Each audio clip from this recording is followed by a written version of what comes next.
சரி தொள்ளி தூரமா கொண்டு போய் சமாதானப்படுத்து. Excellent, thank you. ராம், யார் அவங்க? மைதிலி. இப்ப அப்படிதானே நீங்க கூப்பிட்டீங்க? ஆமா தானே?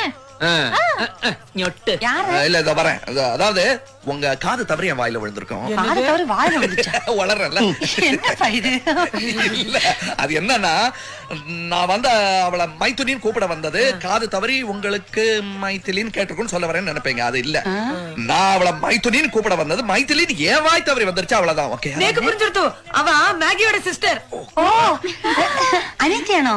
சீச்சி சேச்சியானோ? இல்ல சீச்சின்னா அவங்க ரெண்டு பேரும் ட்வின்ஸ் ட்வின்ஸா? ட்வின்ஸ் அப்படின்னு சொல்வேன்னு எதிர்பார்த்தீங்க. அதுதான் இல்ல.